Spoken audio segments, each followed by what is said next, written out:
हरे कृष्णा कृष्णा कृष्णा हरे हरे, हरे राम राम राम हरे हरे। नमो विष्णुपादाय कृष्णाय भूतले श्रीमते भक्ति वेदांत स्वामी नामिने। नमस्ते सरस्वती देवे गौरवाणी प्रसादिने, निर्विशेष शून्यवादी पाश्चात्य देशकारिणे।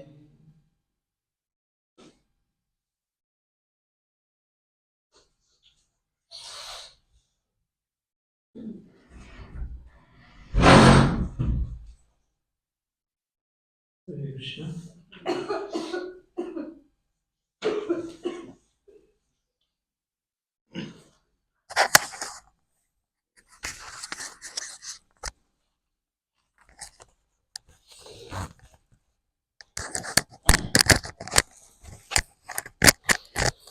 आप सबका हार्दिक स्वागत है।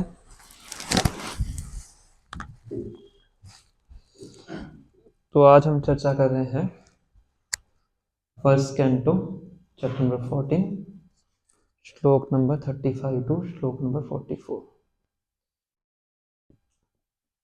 44 अभी हमने उच्चारण किया है, तो हम 35 से शुरू करेंगे।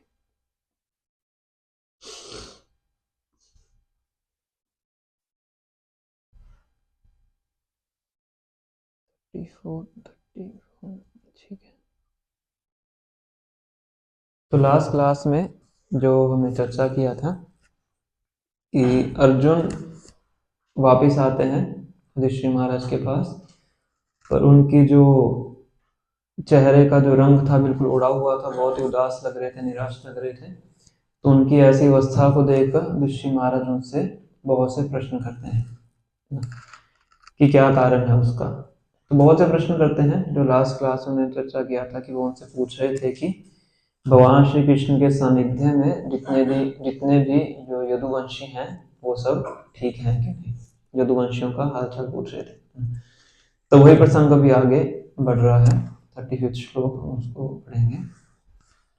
युधिष्ठिर महाराज अर्जुन से पूछ रहे हैं, परम भोक्ता आदि भगवान तथा जो मूल भगवान अनंत हैं बलराम यदुवंश रूपी सागर में समस्त ब्रह्मांड के कल्याण, सुरक्षा तथा उन्नति के लिए निवास कर रहे हैं और सारे यदुवंशी भगवान की भुजाओं द्वारा सुरक्षित रहकर वैकुंठ वासियों की भांति जीवन का आनंद उठा रहे हैं। तो यहाँ पे यदुवंशियों के एक तरह से सौभाग्य का वर्णन कर रहे हैं ना। क्या सौभाग्य है उनका? भगवान की भुजाओं द्वारा सुरक्षित। किनके द्वारा सुरक्षित है वो? भगवान के द्वारा वो सुरक्षित है ना। और क्या कर रहे हैं? वैकुंठ वासियों की भांति जीवन का आनंद उठा रहे हैं, क्योंकि वैकुंठ ही है ना, जहाँ पे भगवान है वो क्या है? वैकुंठ है। वैकुंठ का मतलब क्या है? जहाँ किसी प्रकार की कुंठा नहीं है, वैकुंठ। और जो यदुवंशी हैं तो भगवान के नित्य संगी हैं, इटर्नल एसोसिएट्स हैं, शाश्वत संगी हैं। और कुछ देवता हैं जो कि भगवान की लीला में सहयोग देने के लिए यदुवंश में अवतरित हुए हैं। तो इस प्रकार से भगवान के साथ वो रह रहे हैं, भगवान के द्वारा सुरक्षित हैं और वैकुंठ के आनंद के भांति वहां पे वो आनंद ले रहे हैं। फिर नेक्स्ट में क्या कहते हैं, समस्त सेवाओं में सर्वाधिक महत्वपूर्ण भगवान के चरण कमलों की शुश्रूषा करने मात्र से द्वारका स्थित सत्यभामा के अधीक्षण में रानियों ने भगवान को प्रेरित किया कि वे देवताओं को जीत लें। इस प्रकार रानियां उन वस्तुओं का भोग कर रही हैं जो वज्र के नियंत्रक की पत्नियों द्वारा भोगे हैं। तो बेसिकली भगवान के सानिध्य से क्या क्या लाभ था, उन लाभों को वो काउंट कर रहे हैं, क्योंकि आंतरिक रूप से उनको ये एक आइडिया हो गया है कि भगवान जा चुके हैं, भगवान का स्मरण कर रहे हैं एक तरीके से, है ना। कि उनके होने से उनकी रानियां थी वो क्या कर रही थी, उन चीजों का आनंद ले रही थी जिन चीजों का आनंद कौन लेता है? वज्र के नियंत्रक कौन है? इंद्र। इंद्र की पत्नियां, इंद्र की पत्नी कौन है? सची, है ना। तो जो चीजों का भोग कौन करते हैं? देवताओं की पत्नियां करती हैं। उन चीजों का भोग कौन कर रही थी? द्वारका की रानी। हालांकि द्वारका है तो आध्यात्मिक, है कहाँ पे? इस पृथ्वी पे है, मध्य लोक में है। और उन रानियों ने भगवान को प्रेरित किया कि वे देवताओं को जीत लें। तो एक बहुत अच्छी लीला आती है 10वें स्कंद के अंदर। यहाँ पे किसका नाम आया है? सत्यभामा, जो कि भगवान की बहुत प्रिय रानी थी। विशेषता इनका नाम क्यों लिया है? एक लीला के अंतर्गत लिया है कि अगर भगवान एक नरकासुर नाम के असुर का वध करते हैं और उस असुर का वध करने के लिए भगवान अपने साथ सत्यभामा को लेकर जाते हैं। पहली बार ऐसा हुआ है कि युद्ध करने के लिए भगवान अपनी पत्नी को लेके गए। युद्ध में कौन अपनी पत्नी को ले जाएगा? तो भगवान गरुड़ के ऊपर जाते हैं और सत्यभामा पीछे बैठती हैं और फिर जाते हैं। बहुत आसानी से उसके पूरे डिफेंस सिस्टम का भी वर्णन किया गया है, कैसे उसने इलेक्ट्रिक वायर्स लगाई हुई थी अपने पूरे राज्य के बाहर। ऐसा नहीं, सब अभी होता, पहले भी होता था।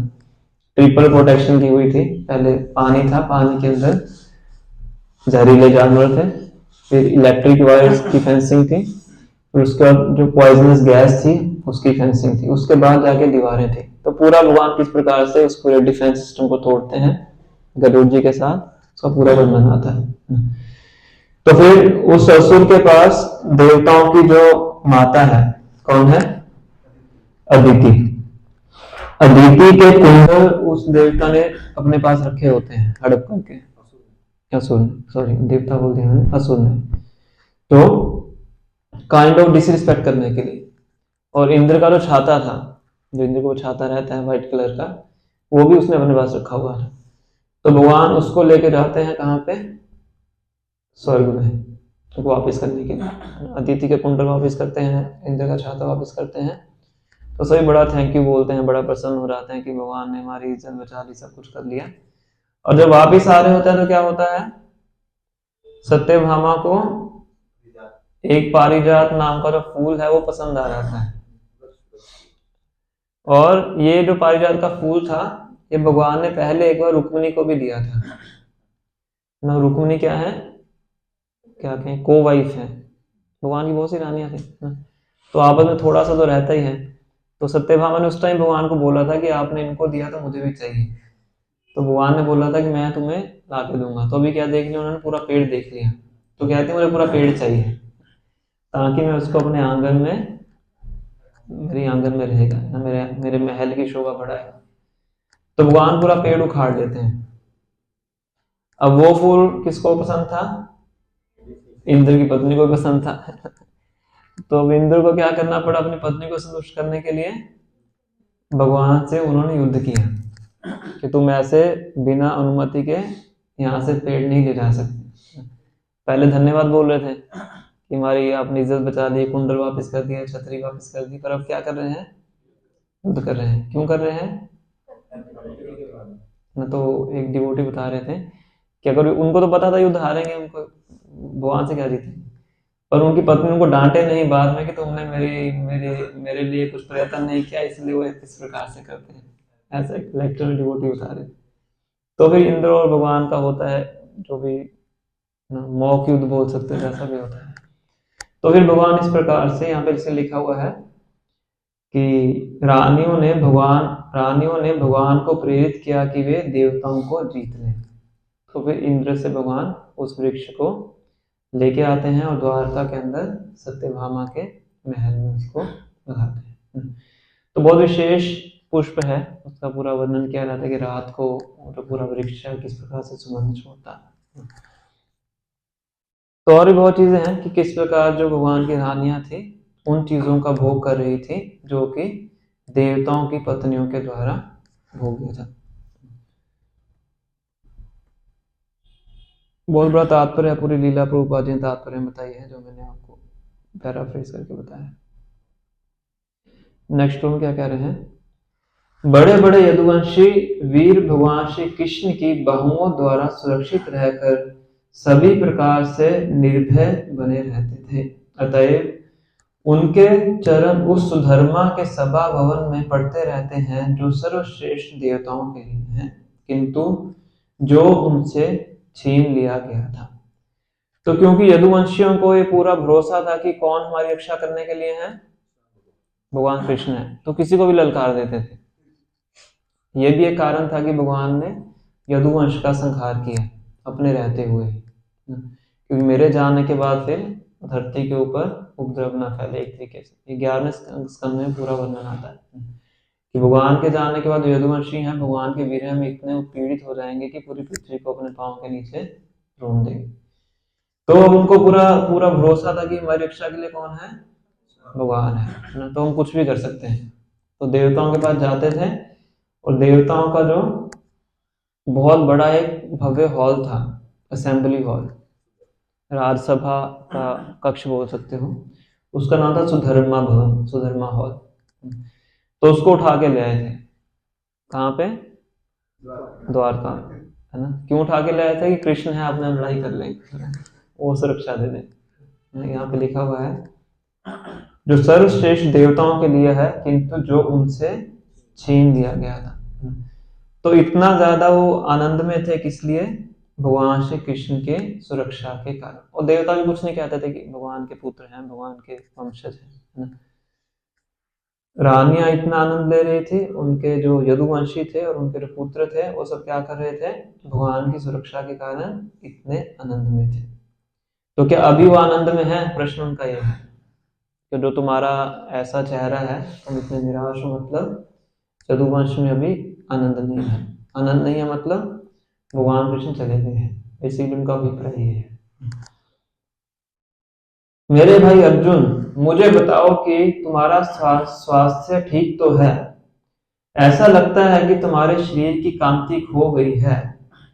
क्या द्वारका में दीर्घ काल तक रहने से अन्यों द्वारा असम्मान तथा उपेक्षा दिखलाने से ऐसा हुआ है?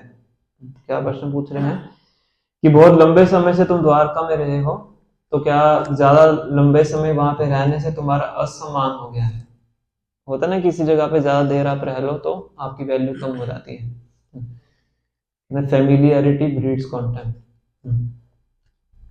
इसे ज्यादा देर तक नहीं रहना चाहिए, इसलिए कई बार कहते हैं कि गुरु के भी ज्यादा समीप नहीं जाना चाहिए। आग आग और गुरु की तुलना की जाती है। आग से ज्यादा पास में नहीं रहना चाहिए और ज्यादा दूर भी नहीं रहना चाहिए। ज्यादा पास में आएंगे तो क्या हो जाएगा, और ज्यादा दूर जाएंगे तो ठंडे पड़ जाएंगे, है ना। तो ऐसे गुरु से बताया जाता है, गुरु के ज्यादा पास में जाएंगे तो क्या होता है, अपराध होते हैं, फेमिलियरिटी ब्रीड्स कॉन्टेम्प्ट। ज्यादा दूर जाएंगे तो फिर भक्ति में ठंडे पड़ जाएंगे। तो ये प्रश्न कर रहे हैं कि क्योंकि तुम बहुत लंबे समय तक द्वारका में रहे हो, तो क्या ऐसा तो नहीं है कि उन्होंने आपकी उपेक्षा करनी शुरू कर दी? वैसे ऐसा है नहीं, वो प्रश्न पूछ रहे हैं उनसे।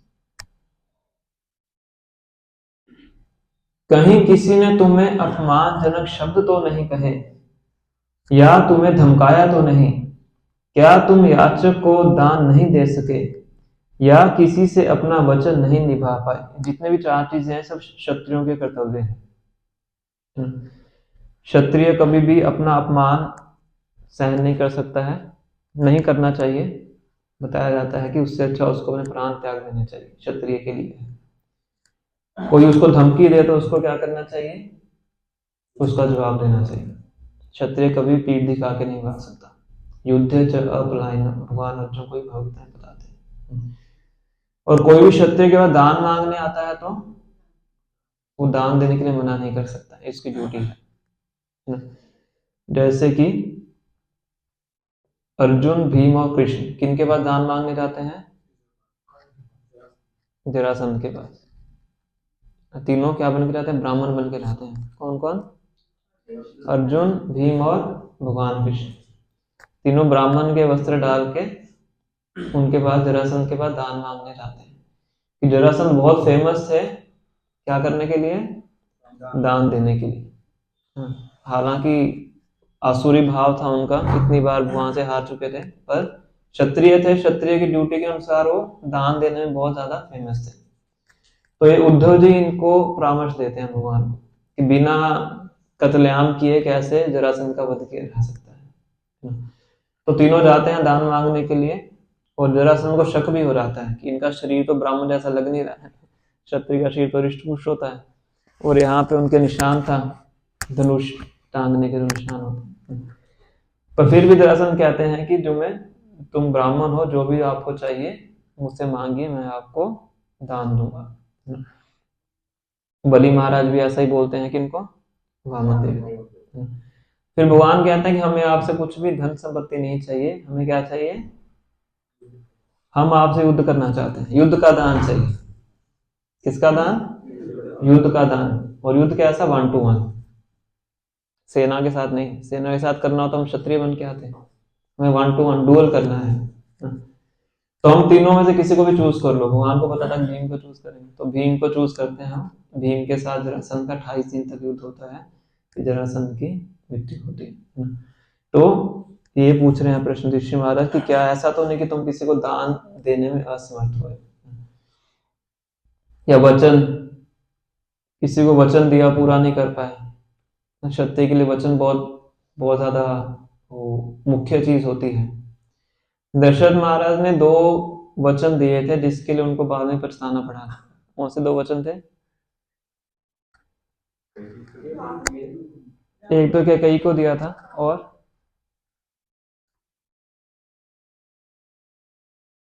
दूसरा पता नहीं होगा आपको। एक जटायु को दिया था।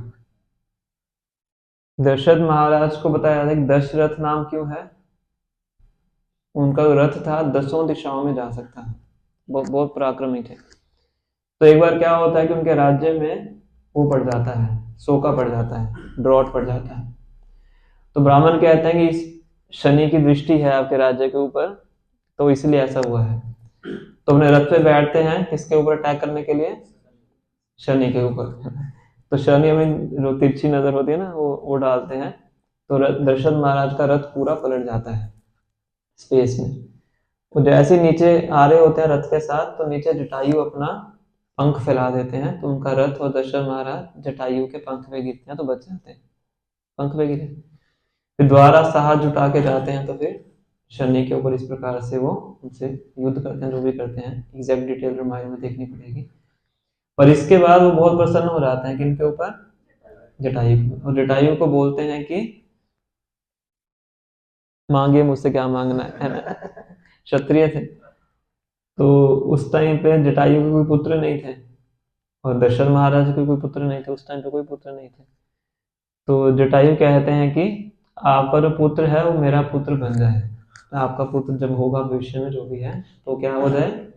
मेरा पुत्र हो जाए। तो दशरथ महाराज हाँ बोल देते हैं, उस टाइम तो पुत्र था नहीं। तो पुत्र का सबसे मुख्य कार्य क्या होता है? अंत्येष्टि क्रिया करना, पिंडदान करना। तो जटायु का पिंडदान कौन करता है? भगवान राम करते हैं, दशरथ महाराज का नहीं करते हैं, ये वचन दिया था उन्होंने ना। और ऐसे ही कैकेयी को दिया था, अब जब वचन दिया है तो उनको पूरा भी करना पड़ा है ना। तो इसलिए वचन देने से पहले क्या करना चाहिए? सोच विचार करना चाहिए, है ना।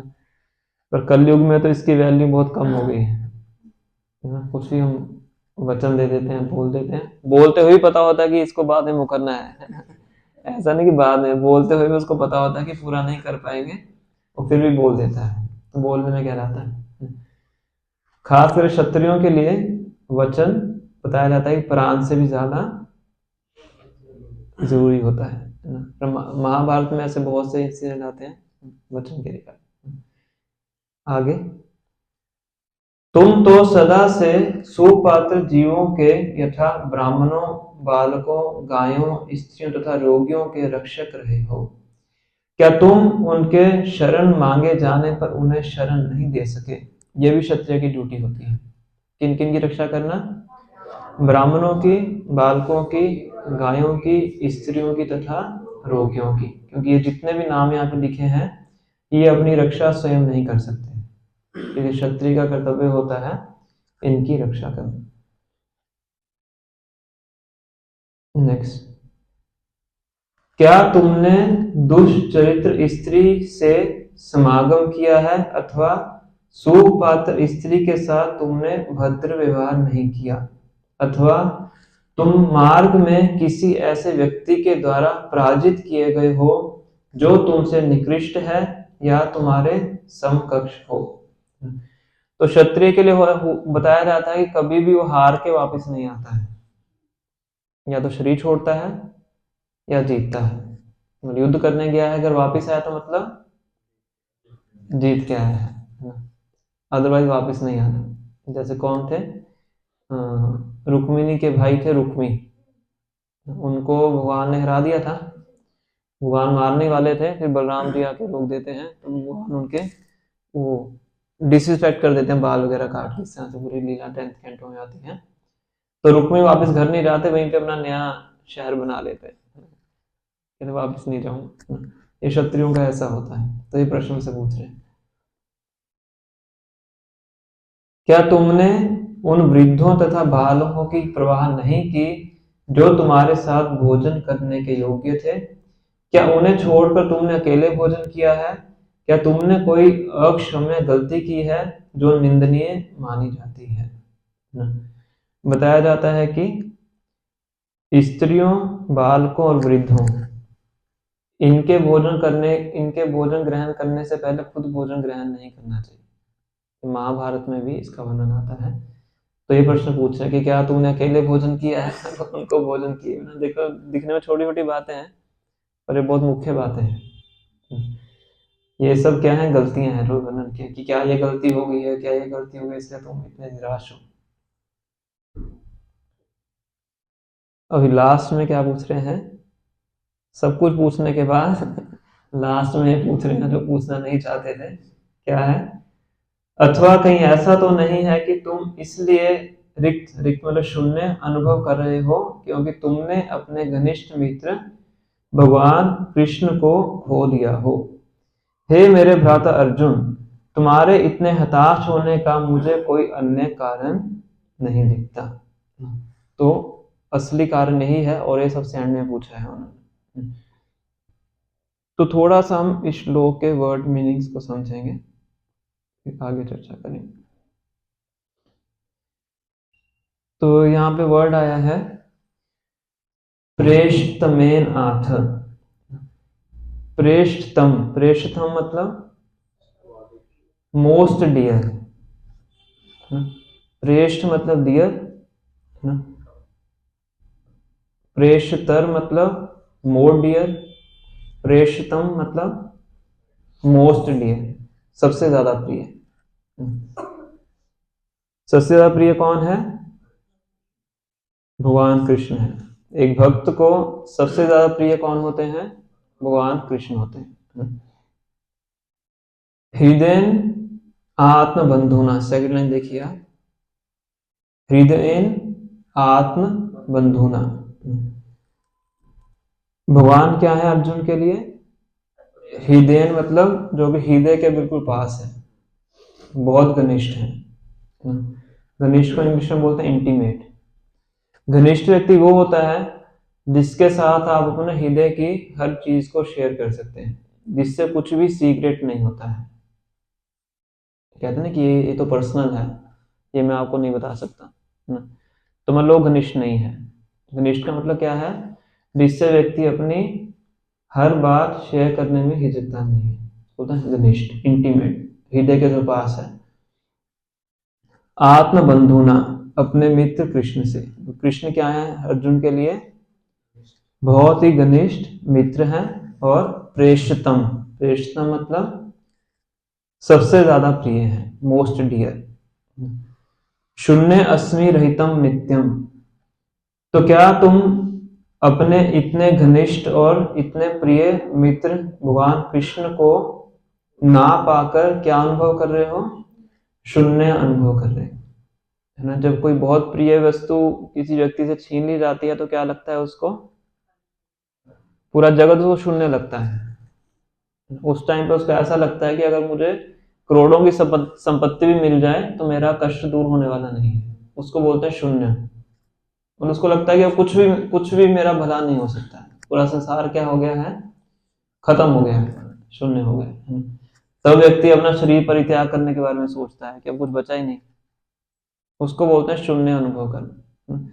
जो भक्त होता है वो भगवान के विरह में इस प्रकार से अनुभव करता है। श्री चैतन्य महाप्रभु जब राधा रानी के भावों को प्रदर्शित करते थे, आस्वादन कर रहे थे जगन्नाथपुरी में, तो वो अपने संगीगणों को बोलते थे कि मेरे हृदय में बिल्कुल भी कृष्ण के प्रति लगाव नहीं है।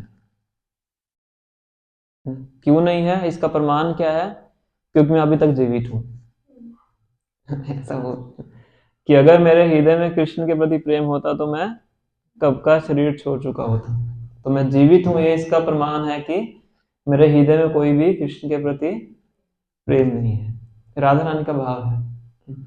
और शिक्षाष्टकम में 7th स्टैंजा में हम क्या बोलते हैं? किसको याद है श्लोक? युगायितम निमेषेण चक्षुषा पावशायितम शून्यायितम जगत सर्वम गोविंद विरहेण। कि गोविंद के विरह में मुझे कैसा प्रतीत हो रहा है? पूरा जगत क्या हो गया है? शून्य हो गया है। युगायितम निमेषेण, एक निमेष काल होता है जब पलक झपकते हैं ना, जो समय पलक झपकने में लगता है वो क्या, उस समय को क्या बोलते हैं? एक निमेष। कि पलक को निमिष भी बोलते हैं। तो कितना समय लगता है? काउंट भी नहीं कर सकते, 1 सेकंड से भी कम है। मिली सेकंड बोल सकते हैं ना। युगायितम निमेषेण, तो मुझे उतना समय किसके किसके समान लग रहा है? एक युग के समान लग रहा है। कि जब कोई व्यक्ति बहुत दुखी होता है तो एक एक पल उसको बहुत भारी लगता है। युगायितम निमेषेण चक्षुषा प्रावशायितम, आंखों में से आंसू कैसे बह रहे हैं? बारिश की तरह। गंगा में जैसे पानी बहता है वैसे महाप्रभु की आंखों से पानी बहता है, आंसू निकलते हैं। और जो भी उनके पास में रहता था वो आंसुओं से भीग जाता है। हमारे आंसू तो ऐसे निकलते हैं, उनके ऐसे निकलते हैं हॉरिजॉन्टल। ये जब भाव की स्थिति में होता है तब ऐसे होता है। शून्यायितम जगत सर्वम, पूरा जगत कैसे लग रहा है? शून्य लग रहा है। किस लिए? गोविंदा विरहेण में, भगवान गोविंद के विरह में। अब यही स्थिति किनकी है? अर्जुन की है। इसलिए ऋषि महाराज ऐसा प्रश्न से पूछ रहे हैं कि क्या तुम इसीलिए शून्य अनुभव कर रहे हो? इंग्लिश में शून्य लिखा हुआ है वाइट, इसमें रिक्त लिखा हुआ है। कि क्या तुम इसलिए शून्य अनुभव कर रहे हो क्योंकि तुमने अपने बहुत घनिष्ठ मित्र कृष्ण को खो दिया है। तो भगवान जब गोपियों के साथ रासलीला कर रहे होते हैं वृंदावन के अंदर, तो भगवान रासलीला में से भी अदृश्य हो जाते हैं, उनको छोड़ के चले जाते हैं। पूरा प्रसंग 10वें स्कंद में आता है। फिर गोपियां बहुत विवल हो जाती हैं, गोपी गीत आता है, उस समय वो गाती हैं। तो काफी लंबे समय के बाद भगवान फिर वापस आते हैं गोपियों के पास। फिर आराम से बैठते हैं, बातचीत करते हैं। फिर उनको बताते हैं कि कई बार मैं जानबूझ के क्या करता हूँ, अपने भक्तों को अपने से दूर कर देता हूँ। क्यों करते हैं दूर? तो ये तो कष्टदायक स्थिति है। क्यों क्यों दूर करते हैं? कष्ट तो देना नहीं चाहिए ना।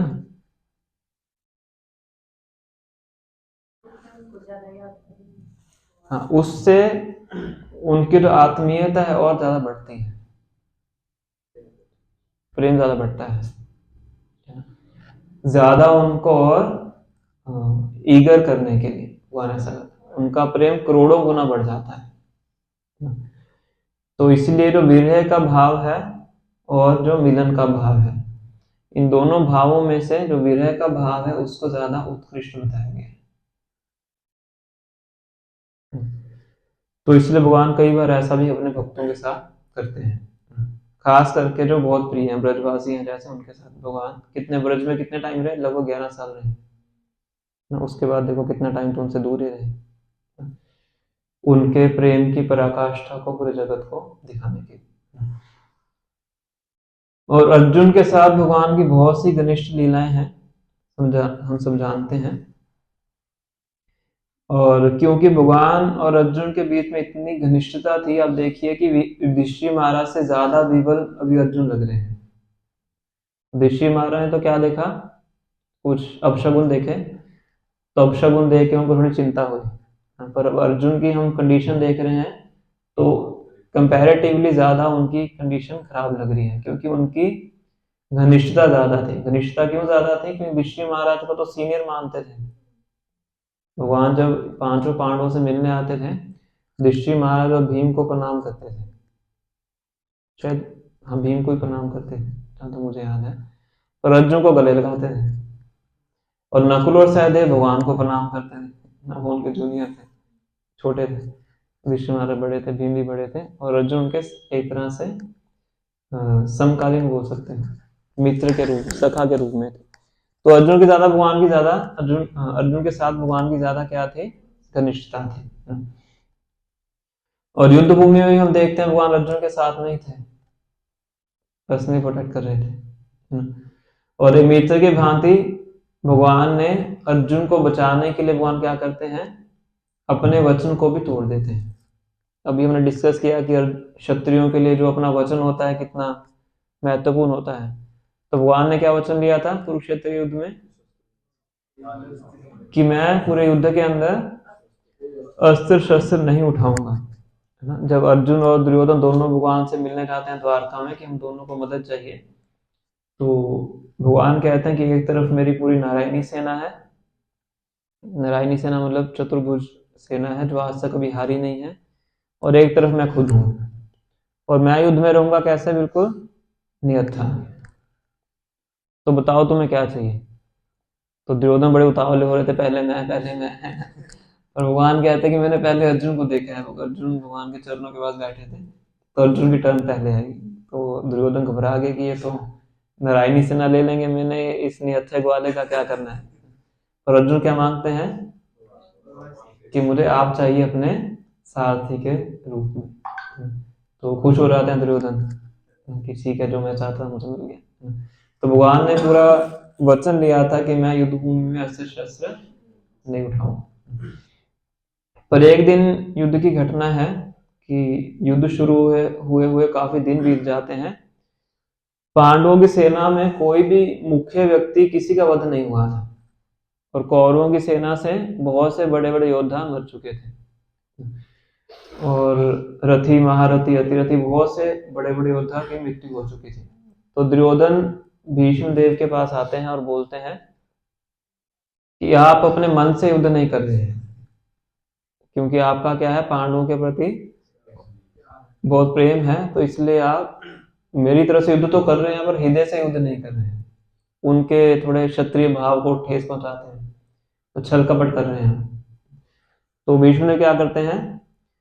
बहुत उत्तेजित हो जाते हैं और दुर्योधन को 5 बाण देते हैं। कहते हैं ये 5 बाण कल को 5 पांडवों के लिए है, 5 पांडव इन बाणों से मारे जाएंगे।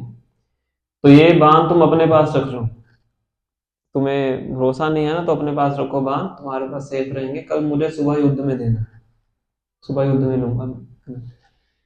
अब भगवान कृष्ण को ऐसा पता था, भगवान तो अंतर्यामी, ऐसा पता है। उस टाइम अर्जुन विश्राम कर रहे थे, भगवान अर्जुन को जाके उठाते हैं। कि हमने चर्चा की ना पहले कि पूरे यदुवंशी कैसे रहते थे? बिल्कुल अस्वस्थ रहते थे। कौन है रक्षा करने के लिए? कृष्ण है। भगवान जागे हुए हैं और वो सो रहे हैं। तो भगवान अर्जुन को बोलते हैं कि ये सब हो गया है, तुम ऐसा करो, दुर्योधन के पास जाओ और उसको उसका एक पुराना वचन याद दिलाओ। दुर्योधन ने पहले वचन दिया था अर्जुन को कि मैं कुछ भी मुझसे चाहिए तो मांग लेना। तो दुर्योधन से जाके क्या मांगो? 5 बार मांगो। भगवान बिल्कुल जो कहते हैं दुग्धी नवस पे ही हाथ लगाते। तो अर्जुन जाते हैं भगवान के आदेश के अनुसार, दुर्योधन के पास जाते हैं, कहते हैं कि तुम्हें याद होगा कि पहले तुमने एक बार वन के अंदर मुझे वचन मांगने को बोला था। तो दुर्योधन कहते हैं हाँ हाँ मुझे याद है, जो भी चाहिए मुझसे मांग लो। राज्य चाहिए तो राज्य भी दे दूंगा, क्षत्रिय भाव है। तो कहते राज्य तो हम लड़के ही लेंगे यार, राज्य हमें नहीं चाहिए, मुझे उसको 5 बांध दे दो जो विष्णु देव ने तुम्हें दिए। तो 5 बांध ले लेते हैं। सुबह होती है, विष्णु देव उनसे 5 बांध मांगते हैं, वो पूरा सुना देते हैं कि कल क्या होगा। तो समझ आते हैं कि किसका किसका ये कार्य है। तो विष्णु देव क्रोध में आके बोलते हैं कि या तो आज अर्जुन की मृत्यु होगी या फिर कृष्ण को अपना वचन तोड़ना पड़ेगा, ये मेरा वचन है। तो विष्णुदेव वचन ले लेते हैं। विष्णुदेव कौन है? महाजन है ना। जो 12 महाजन है कोई साधारण भक्त भी नहीं है ना, बहुत उच्च कोटि के भक्त हैं, महाजन है, टीचर है, भक्ति के टीचर है। तो भगवान को क्या करना है, भीष्म देव के वचन की भी रक्षा करनी है और अर्जुन की रक्षा भी करनी है, क्योंकि अर्जुन क्या है उनके बहुत घनिष्ठ हैं, जो चर्चा चल रही है। तो उस दिन युद्ध के अंदर जो भीष्म देव थे बहुत वेग से युद्ध करते हैं, जितना भी सामर्थ्य होता है, जितना भी उनके अंदर कौशल होता है, पूरा कौशल लगा देते हैं। तो बताया जाता है कि अर्जुन की हालत खराब हो जाती है। तो भगवान कहते हैं पीछे पलट के देखते हैं, अर्जुन को पसीना आ रहा था। तो फिर भगवान क्या करते हैं उसी टाइम, मतलब भगवान को था कि अब तो काम खत्म होने वाला है, तो भगवान रथ से कूदते हैं और रथ के पहिए को उठा लेते हैं। अस्त्र शस्त्र तो कोई भगवान ने कुछ नहीं करना था, पर रथ के पहिए को ही शस्त्र की तरह, अस्त्र होता है जो हाथ में लेके लड़ा जाता है, शस्त्र होता है जो दूर से फेंका जाता है। तो उस पहिए को उठा के भगवान बहुत तेजी से भागते हैं, किस लिए, भीष्म देव को मारने के लिए। और भीष्म देव जब ये देखते हैं तो अपने अस्त्र शस्त्र नीचे रख देते हैं और हाथ जोड़ लेते हैं, समझ आता है कि अब तो भगवान ने मेरा वचन रखने के लिए अपने वचन को उन्होंने क्या कर दिया है, तोड़ दिया। अर्जुन को बचाने के लिए और मेरे वचन को बचाने के लिए भगवान ने क्या किया है, अपने वचन को तोड़ दिया है। और इस वचन को तोड़ने के कारण उनकी निंदा भी होगी। क्षत्रिय हैं, भगवान द्वारकाधीश हैं, तो भगवान क्या कर रहे हैं, उस निंदा को भी सहन करने के लिए तैयार हैं, किसके लिए, अर्जुन की रक्षा करने। तो भीष्म में बड़े प्रसन्न हो जाते हैं, भगवान वो चक्र फेंकते हैं, कहाँ गिरता है वो चक्र, एक चक्र धाम बंगाल में जाके गिरता है, जहाँ पे नित्यानंद प्रभु का बाद में आविर्भाव भी होता है। तो ये पूरी लीला, और भी बहुत सी लीलाएं हैं जिससे पता लगता है कि जो अर्जुन थे भगवान के बहुत ही घनिष्ठ मित्र थे, सखा के रूप में थे। और ये खास करके जो लीला मैंने आपको सुनाई है इतनी महत्वपूर्ण है कि जब भीष्म देव अपना शरीर छोड़ने वाले होते हैं, बाणों की शैया पे होते हैं, इस पूरी लीला का स्मरण करते हैं कि किस प्रकार से भगवान पूरे अटेंटिव थे किसकी रक्षा करने के लिए, अर्जुन की रक्षा करने के। ऐसे ही भगवान ने अर्जुन को आई थिंक कर्ण के बाण से भी बचाया था। तो ये भगवान का और अर्जुन का संबंध है। अब भगवान इस धराधाम को छोड़ के चले गए हैं, तो इसलिए जो अर्जुन है बहुत ही विवल हो चुके हैं कि जो मेरे इतने घनिष्ठ मित्र हैं उनका जो संग है मुझे प्राप्त नहीं हो पाए। तो जितने भी जीवात्मा हैं इस संसार के अंदर, उन सबकी स्थिति अर्जुन के ही समान है, जो कि भगवान से दूर है, पर अज्ञानतावश वो अपनी स्थिति को समझ नहीं पा रहे। हमारे सबसे बड़े कष्ट का कारण क्या है कि हम भगवान से अलग हैं, ये हमारे कष्ट का कारण है, और कोई कष्ट का कारण नहीं है।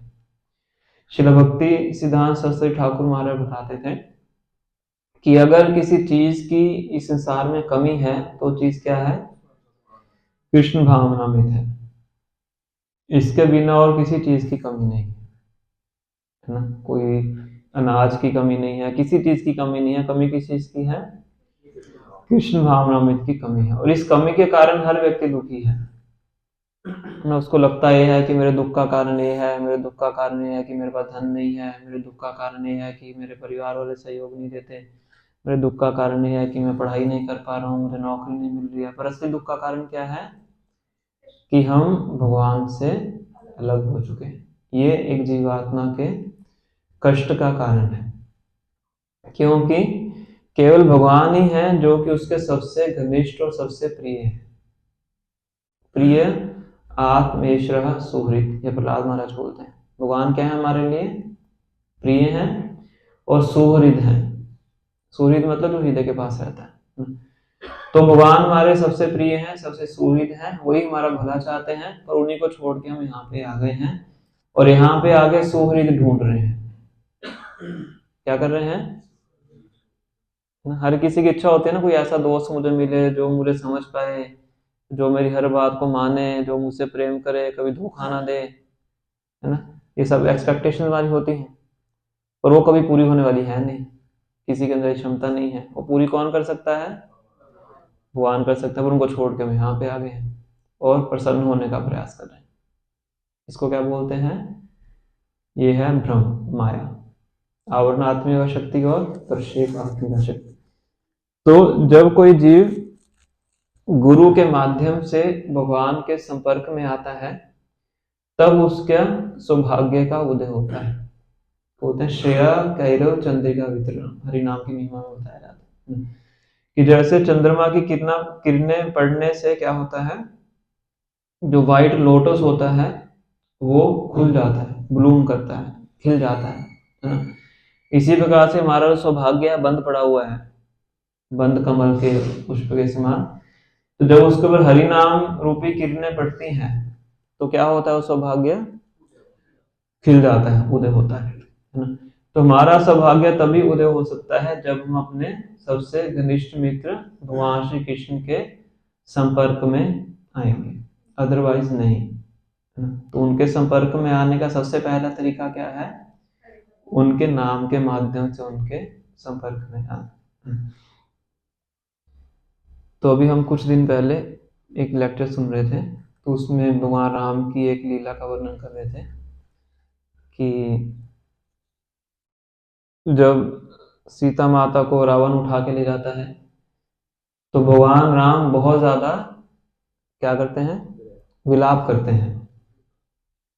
मतलब एक जैसे पागल व्यक्ति होता है वैसा बिहेव करते हैं, पेड़ों पौधों से पूछते हैं कि सीता कहाँ है, सीता कहाँ है ना?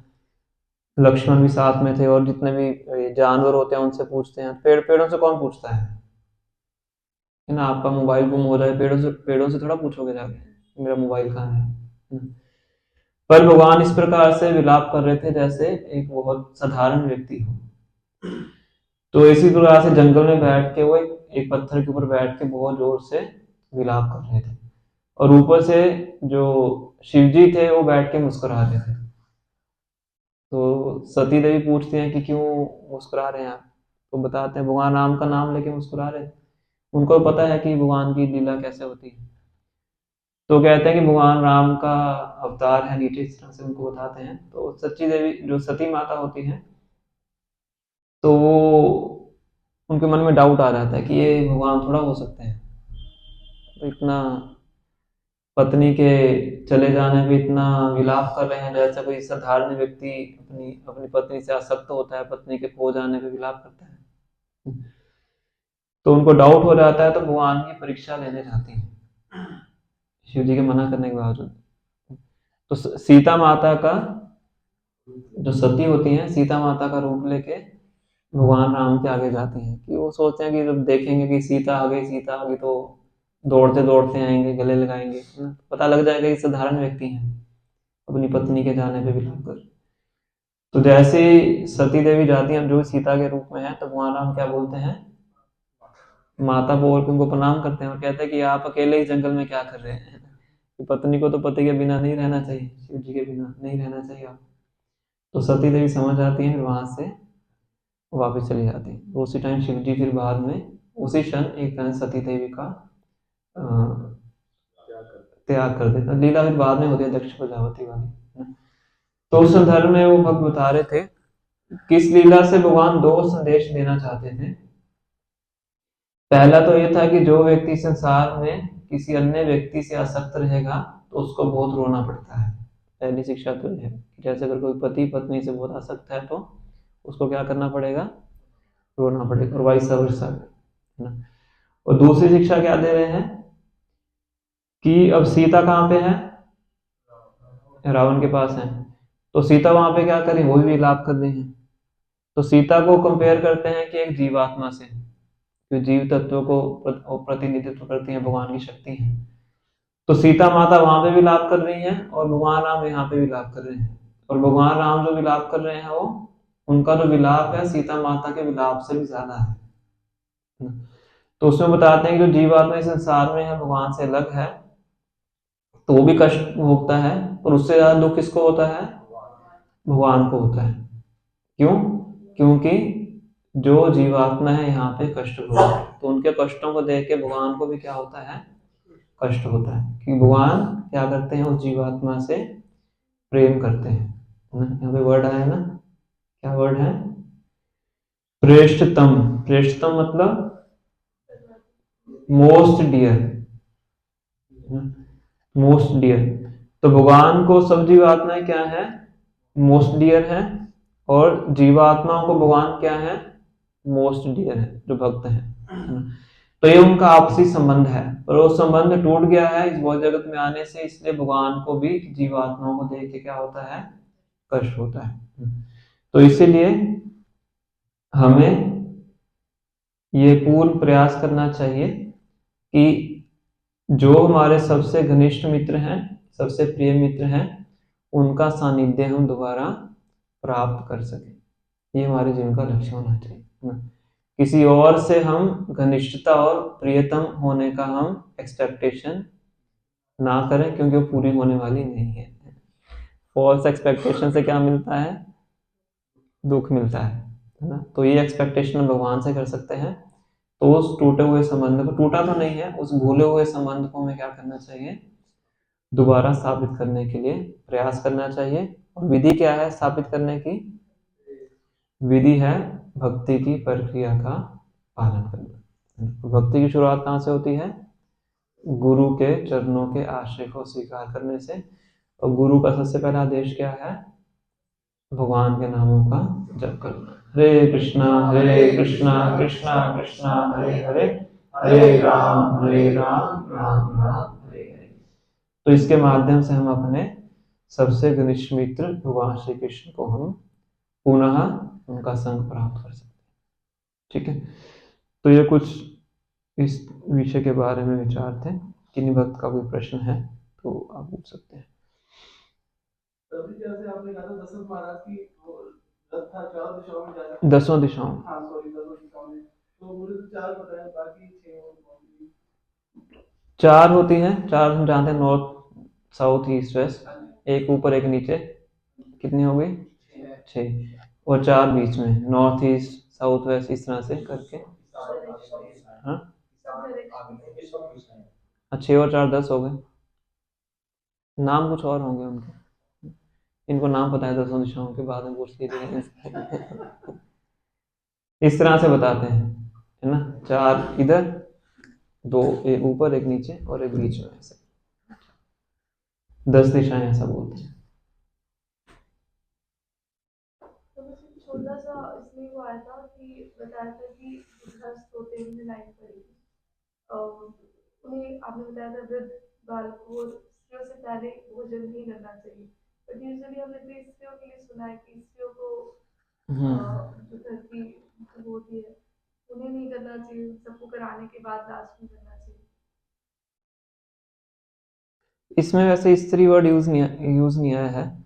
जो मैंने पढ़ा था वो मैंने महाभारत में ऐसा पढ़ा था। उसमें ऐसा बताते हैं कि भीष्म देवी बता रहे थे युधिष्ठिर महाराज को धर्म के बारे में, कि सर्वेंट्स को, बच्चों को और स्त्रियों को दिए बिना कोई चीज ग्रहण नहीं करनी चाहिए, ऐसा उसमें लिखा हुआ। अब आपका प्रश्न भी सही है कि अब पता नहीं स्त्रियों को सबसे एंड में खाना चाहिए, ऐसा बोलते हैं पति के बाद खाना चाहिए, ऐसा ऐसा बताया जाता है। वो लीला आती है ना, जयदेव गोस्वामी की लीला आती है, तो शायद इसलिए स्त्री नहीं लिखा इसमें। वृद्ध और बालक लिखा हुआ है। मैंने महाभारत का जो प्रसंग था वो इसमें ऐड कर दिया था।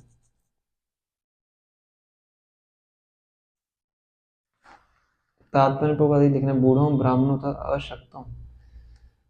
अशक्तों मतलब जो बीमार है शायद। गृहस्थ का धर्म है कि पहले बालकों, परिवार के बूढ़ों, ब्राह्मणों तथा अशक्तों को भोजन करा दे। इसके साथ ही आदर्श गृहस्थ को चाहिए कि यदि कोई अज्ञात भूखा व्यक्ति हो तो उसे बुलाकर खिला दे और तब स्वयं भोजन करे। खुद खाना खाने से पहले 3 बार उसको घर में जाके, घर के बाहर जाके अनाउंसमेंट करनी चाहिए, कोई भूखा है, कोई भूखा है। उसके बाद से खा करना। गृहस्थ आश्रम के नियम है। हम्म?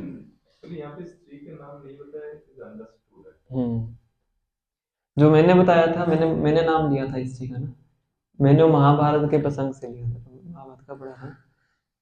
मे भी वो किसी किसी और कॉन्टेक्स्ट में हो, कि इनको ऐसा ना खुद खा ले इनको ना दें, मतलब वो उसमें सर्वेंट्स बोला गया था, बच्चे बोला गया था, इसमें वो बोला गया। किसी और जगह से ज्यादा अच्छे से पता लगेगा तो फिर बताएंगे।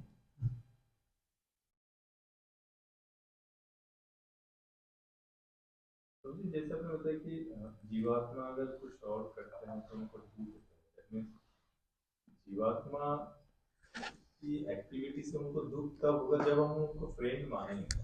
हम्म, मतलब परमात्मा फ्रेंड है हम्म, पर हम उसको फ्रेंड नहीं मान रहे। हम्म। अदरवाइज जीवात्मा अपने कर्म के अनुसार तो नेक्स्ट जनरेशन में वो चले जाएंगे अपने कर्म के अनुसार। पर जब हम पर उनको भगवान तो उसको फ्रेंड मानते हैं ना। हाँ भगवान मानते हैं लेकिन जीवात्मा नहीं मानते। हम्म। तो कहने का मतलब ये तो कि इसलिए भगवान को कष्ट होता है। इसलिए शायद उसमें है कि ही इज ए वीकनेस, मतलब देखने वाला और स्क्रीनर, स्क्रीन करने वाला और देने वाला। हाँ, वो तो भगवान है ही, अनुमंता उपद्रष्टा अनुमंता, वो तो है ही, पर साथ ही साथ उनको जीवात्मा की कंडीशन को देख के दुख भी होता है, तभी तो बार बार अवतार लेते हैं, उसको सिखाने के लिए, समझाने के लिए, शास्त्र प्रदान करते हैं, अपने भक्तों को भेजते हैं वो वापस बुलाने के लिए। तो भगवान की चिंता है, इसलिए जो उनकी चिंता को दूर करता है उनको बहुत प्रिय है, प्रचार करता है तो उनको प्रिय है। ऑब्वियसली एक्टिविटी अगर भगवान के लिए होता है तो फेवर फेवर में आने लगता हम्म। तो पॉइंट यह है कि भगवान भी कंसर्न है और उनको भी कष्ट होता है जीवात्मा के कंडीशन को देख के। पॉइंट है, भगवान की चिंता है। अद्वैताचार्य थे नवद्वीप के अंदर, जब नवद्वीप की हालत को देखते थे कि कितने लोग हैं कर्म कांड में फंसे हुए हैं, वो सब कर रहे हैं, देवी की उपासना कर रहे हैं कुछ इंद्र तृप्ति प्राप्त करने के लिए, तो उनको बड़ा कष्ट होता है। तभी तो शालिग्राम शिला और गंगा के जल से उनकी वर्शिप करते हैं और भगवान को अवतार लेने के लिए जोर जोर से ओंकार लगाते हैं। तो वैष्णव को और भगवान को, जो इंद्रिय तृप्ति में लगे जीव हैं, उनकी कंडीशन देख के कष्ट होता है। उनको जब कष्ट होगा तब तो कृपा मिल जाएगा ना, अगर उनके पास फीलिंग आ गया हम मतलब इसको कष्ट ऐसा नहीं है, भगवान तो पूरे सच्चिदानंद हैं, हाँ पर जीवात्मा की कंडीशन को देख के वो कंसर्न है, पर साथ ही साथ वो किसी की स्वतंत्रता के साथ हस्तक्षेप भी नहीं करना चाहते, क्योंकि love can never be forced. तो इसलिए वो सब कंसर्न है, इसलिए प्रयास करते हैं कि इस तरीके से वापस आ जाए। इसलिए कोई थोड़ा सा भी कर देता है तो उसको बहुत बड़ा मान लेते हैं। है ना, कार्तिक में आप एक माला का जप कर लीजिए, आपको हजारों गुना माला करने का फल प्राप्त हो जाए, तो फल कौन दे रहा है? भगवान दे रहे हैं, वो मौका ढूंढ के देना चाहते हैं। इसलिए क्योंकि वो कंसर्न है, उनको जीवात्मा को देख के कष्ट होता है, कंडीशन को देख के कष्ट होता है कि इसको इस स्थिति से कैसे निकाला जाए।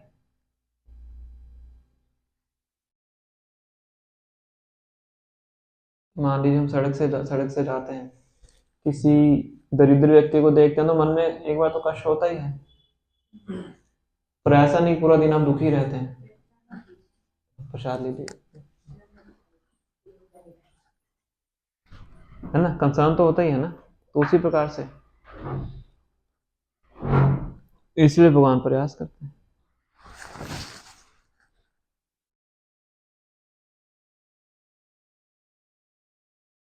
कोई और प्रश्न किसी भक्त का? फिर हम यही स्टॉप करते हैं, भक्तों को लेट हो रहा है, पौने 11 हो गए।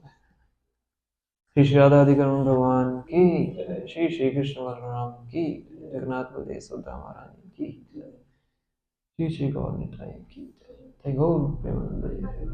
हरे कृष्णा कृष्णा कृष्णा हरे हरे, हरे राम राम राम